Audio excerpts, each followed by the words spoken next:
The International Court of Justice recently issued an advisory opinion on the so-called occupied Palestinian territory in Israel. This opinion can have a huge negative and even threatening impact on Israel. We're going to speak about this in this program. Our special guest is Mr. Andrew Tucker, co-founder and director of the Hague Initiative for International Cooperation. Andrew Tucker, welcome in our program. Thank you, Cornelius. Let's start immediately. Can you explain us what does it mean, this advisory opinion? What does it say?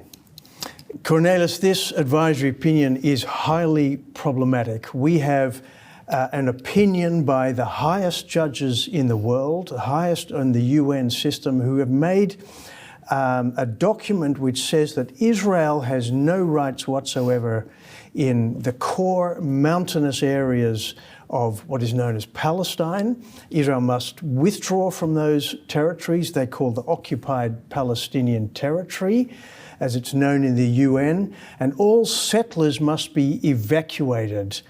This advisory opinion is the conclusion, as I see it, of 100 years of the enemies of Israel who do not want to see the Jewish state exist, finally achieving their goal of having these judges come with a pronouncement which they will now use in the political sphere to undermine and destroy the state of Israel. I think it's as simple as that. But what is the status of that opinion, and why is it so threatening for Israel?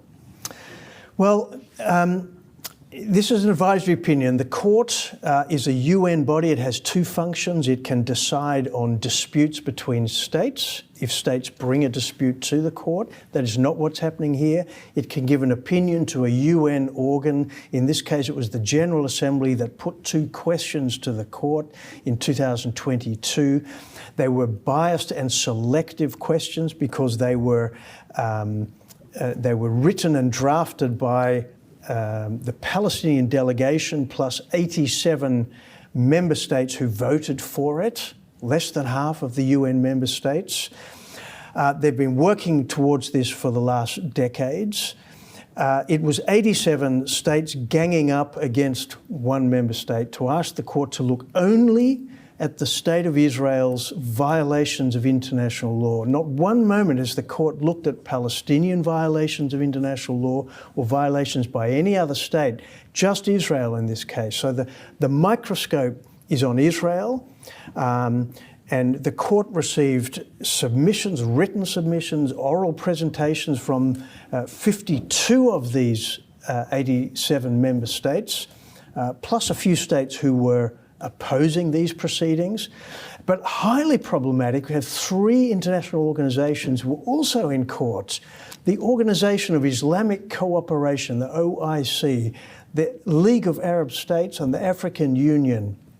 They all represent many, many member states, probably about half the number of UN member states, presenting the case effectively saying that the very foundations of the state of Israel are illegitimate.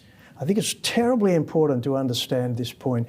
This is not about territorial borders. It's not about whether or not the Palestinians can have self-determination. This is about the existence of the Jewish state of Israel. And they were in court saying that everything that lay the foundation of the State of Israel in 1948, going right back to the First World War, the Balfour Declaration, San Remo, the Mandate for Palestine, all illegitimate because it undermines the Palestinians' right. They are the exclusive owners of this land. That is their case, and the court has bought into it.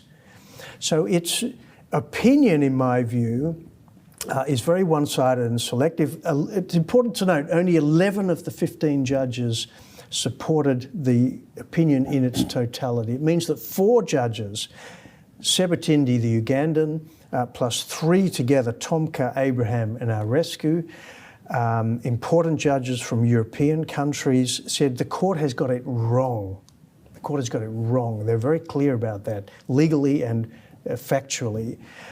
So when you ask what is the effect of the opinion, it's an advice by the court to the General Assembly. It is not a decision, it's not a determination, it's not a resolution of the conflict. It is simply an opinion on some legal and factual issues, and it's up to the General Assembly to determine, decide what it thinks of this opinion. It doesn't have to follow it, doesn't have to treat it as binding. It can be critical of parts or all of it.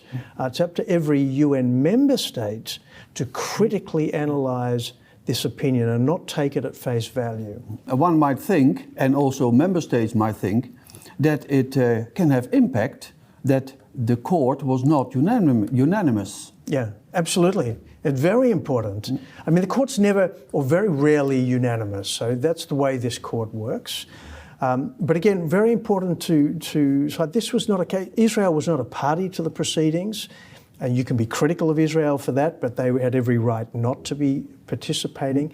The court was getting a one-sided set of submissions before it. Remember, many of these judges, they've never been to Palestine, they've never visited the territory, so they don't really know. The maps were not presented, the history was not presented, the security problems were not presented. They were kind of deciding in a vacuum. So all of that has to be taken into account when assessing the authoritative nature of the opinion. And the fact that it is divided is, I think, terribly important. What these four, and there were other judges as well that were critical of parts of the opinion, must be taken very seriously. And I think particularly Judge Sebutindi, the Ugandan, will come back to her arguments in a minute. But she was strongly critical of the whole approach to the court. Can you mention one point of her criticism? Look, basically she says the court has taken a one-sided selective approach to history. That's because that's the narrative presented by the Arab and Islamic countries. And the court should never have allowed itself, it never had the information before it to make a truly judicial decision. That's her core criticism. But isn't it, Andrew, isn't it incredible that the court, such a high-level court, just ignores the history, the legal history, and the political, real history in Israel before '67? It's unbelievable. It's unbelievable. And again, at least four of the judges said this is unacceptable, even if that was not well presented to the court. There were states that did talk about the history before. It's not like the court didn't have information before it. It did, but it chose to ignore it. So that's highly problematic. Does this advisory opinion also totally neglect the Oslo agreements? Because Oslo agreements were international law, and in these agreements was mentioned that every peace solution should be reached by negotiations. Absolutely, it's not only the Oslo Accords, it's the whole UN sanctioned system ever since, really since Israel was established.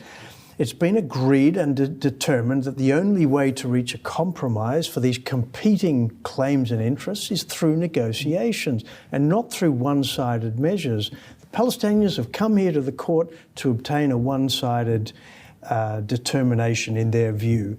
No, international law, Resolution 242 is a good expression of it. It's a non-binding resolution, but the principles apply that the only way to reach a compromise of the conflicting interests and rights under different aspects of international law is through a negotiation process.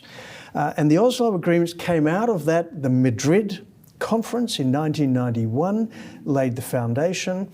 And Oslo Accords were signed by the United Nations and many other states. They are binding not only on the PLO and Israel, but on UN member states. And I fully agree the court has undermined and ignored all of this.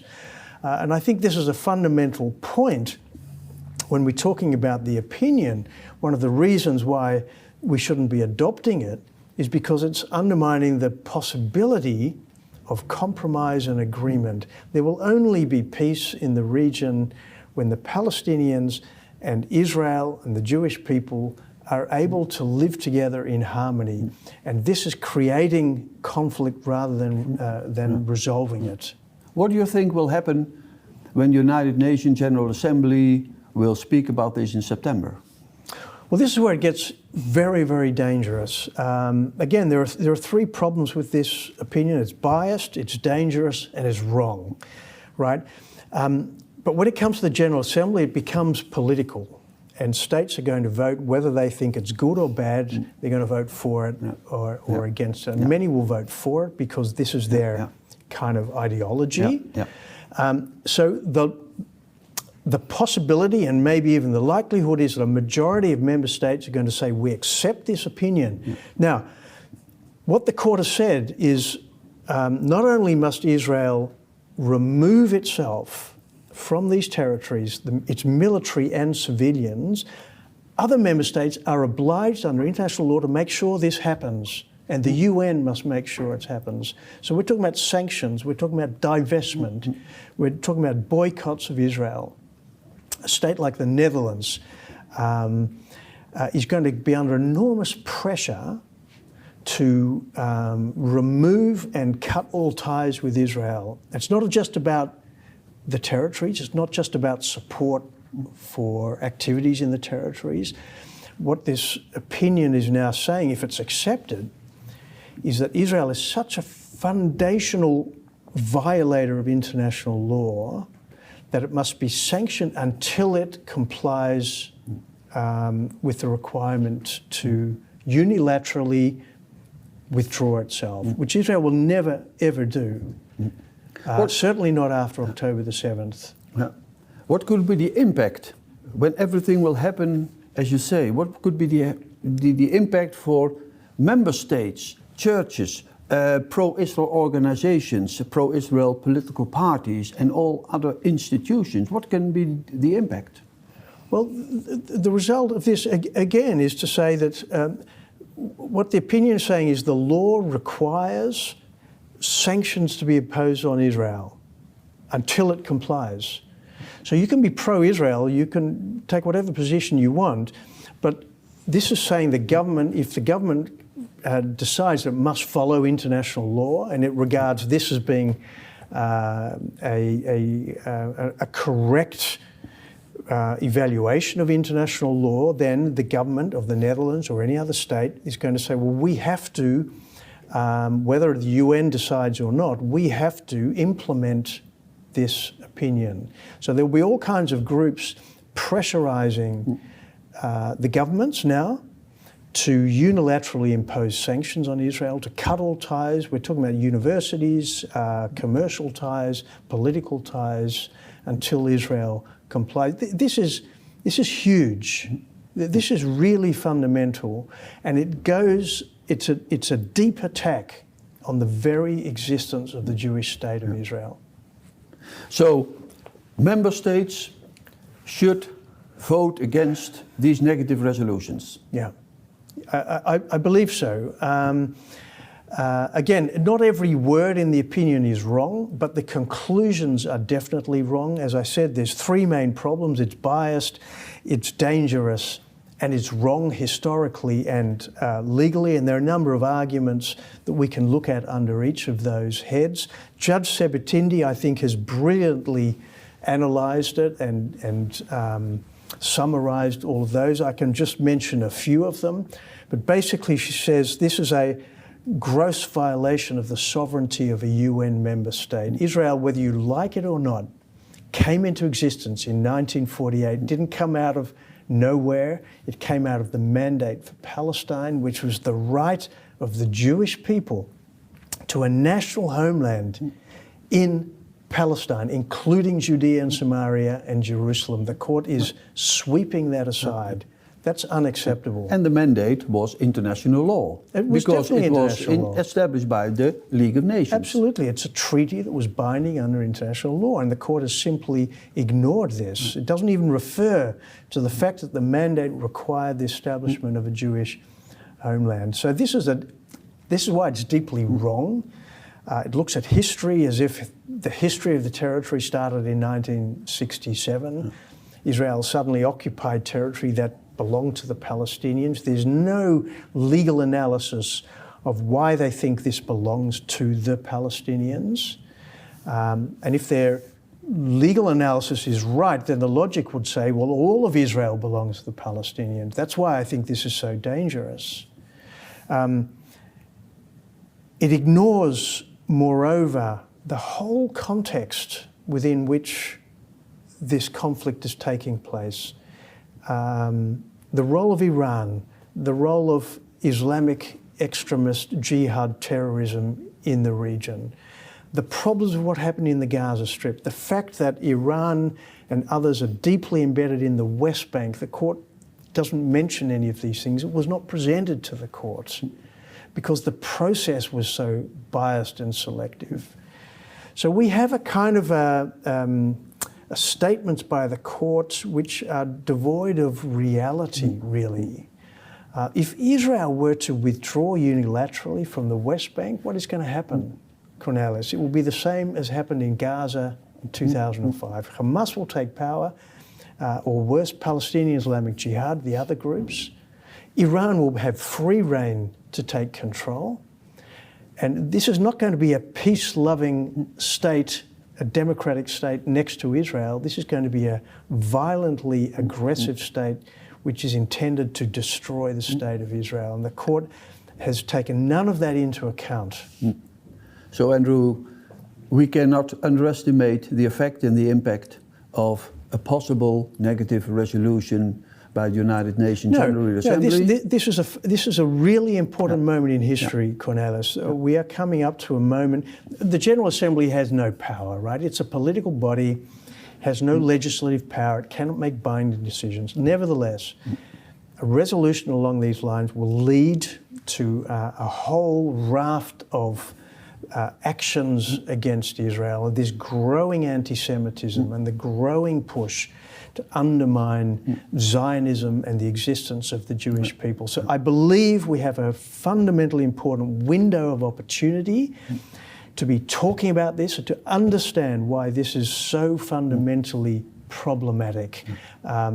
So I really hope that we all read into this. You can visit our website. We have materials available so that you can use it in making submissions to your governments or whatever, in order that there is a pushback against, and it's not against the court.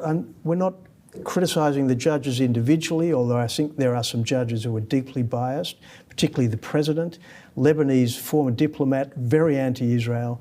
He's been very aggressive. He should never have been presiding over these proceedings. But the whole process and the whole UN process, which is deeply biased against Israel, we need to realise this is deeply, deeply flawed. What can we do? What can our viewers in their various countries do? Well, the first thing you can do, Cornelis, is first of all be informed. Make sure you understand, read some of these documents. They're not dry legal documents. Highly recommend certainly the opinion. You'll get a flavour and a sense for how esoteric it is and rather one-sided.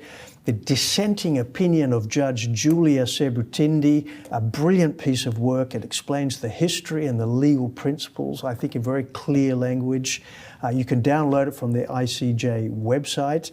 You'll find it on our website, so be informed. We have created materials on the thinc website that are freely available.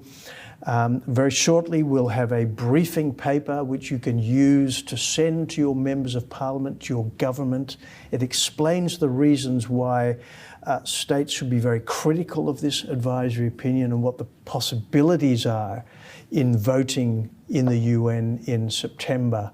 So these are all possible, and I would say engage in a conversation with others. For too long, we've allowed the public discourse to be dominated by one side of the agenda.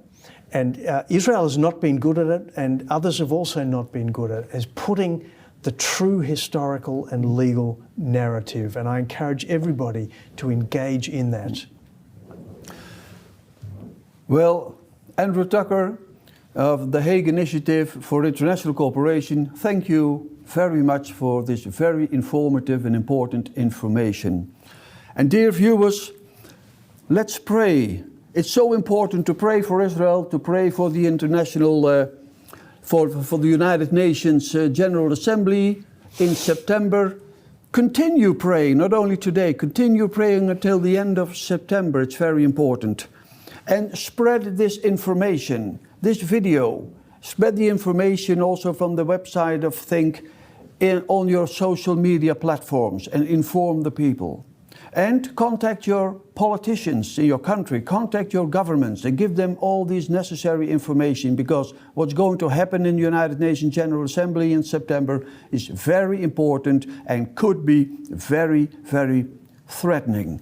So let us stand up, let's come into action, let us stand with Israel. Thank you.